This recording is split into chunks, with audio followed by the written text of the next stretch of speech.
What's up, fellow web heads? Blue Goblin here. Thank you for joining me for my review on behalf of Dark Avenger Inc.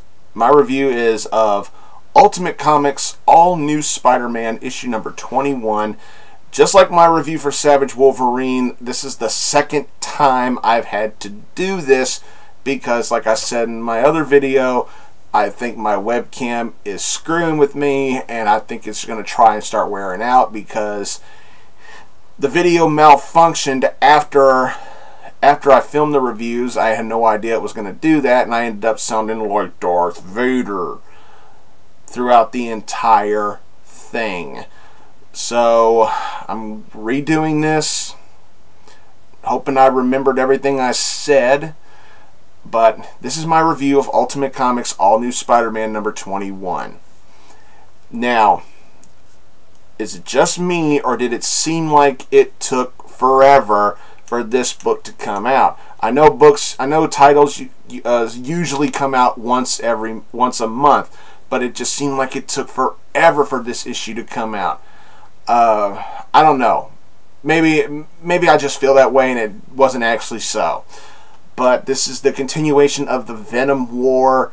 We're getting, let's see, we still got Brian Michael Bendis on the writing, and we got, once again, we got Sarah Pichelli on the artwork, and the artwork in here is just fascinatingly good. It is so well done.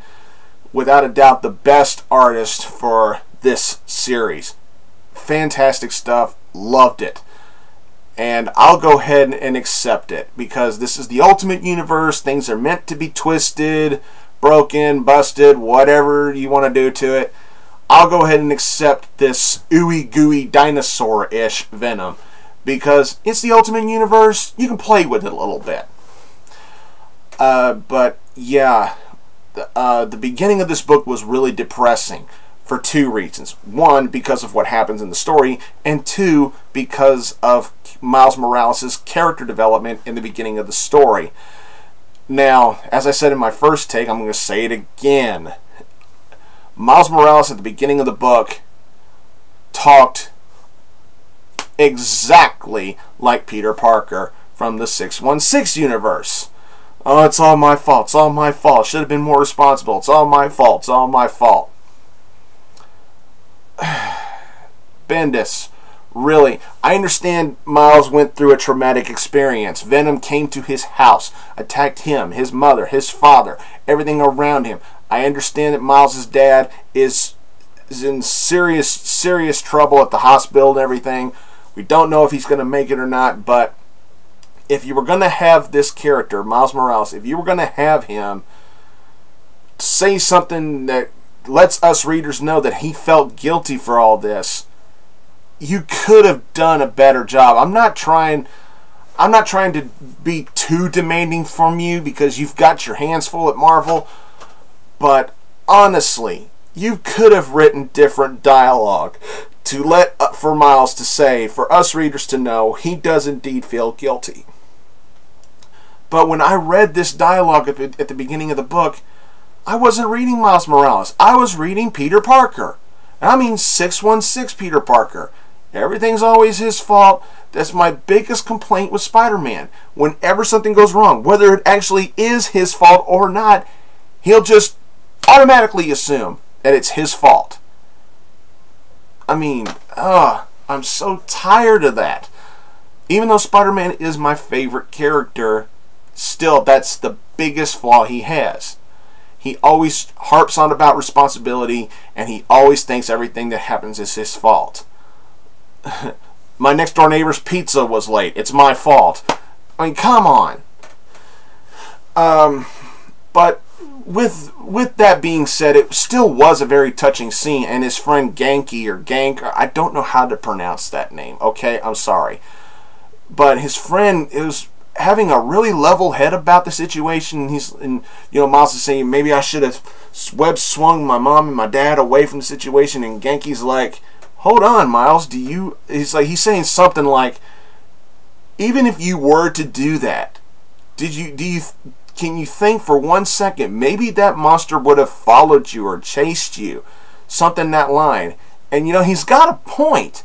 You know, sometimes when you're going through life, whether it's superhero life or a regular life, you know, pardon my French, but sometimes shit happens, and you got to be prepared sometimes for the unexpected. And having Venom at your front door literally is unexpected. But it was still very nice writing for Ganke. Gank, I don't know. I'm gonna call him Gank.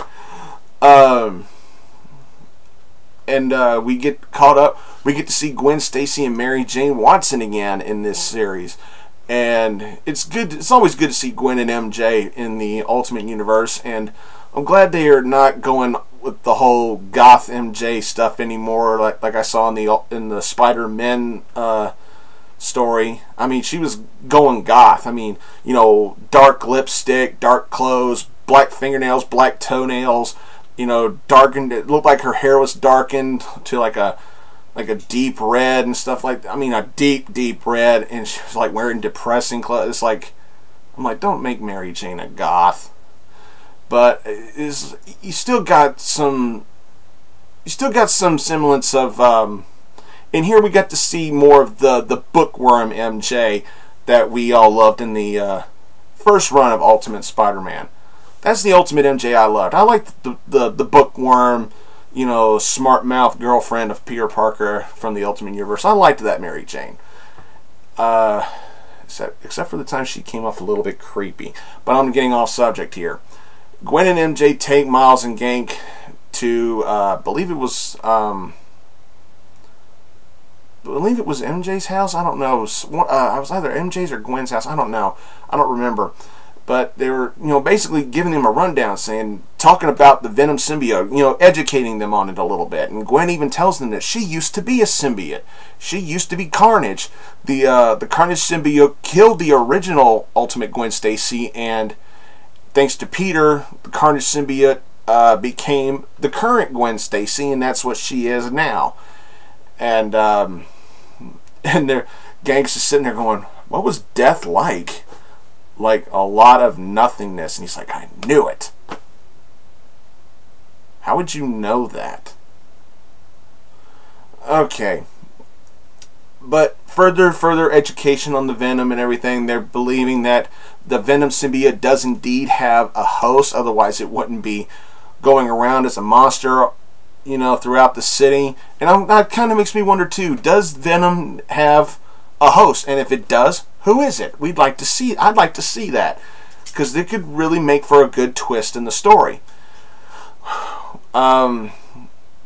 We get another misunderstanding in near the end of the book, but the book ends on a big whoa kind of moment, and I'm like, okay, this is going really well. Liking the direction the series is going. I think the writing is good for the most part. The artwork is just fantastic. I really think y'all should pick this up. If you've been collecting this Spider-Man series, you're not going to be disappointed with this. I really enjoyed it. Thought it was great stuff. Miles' dialogue at the beginning of the book could have been done differently, in my opinion. Overall, I give this book 4 stars out of 5.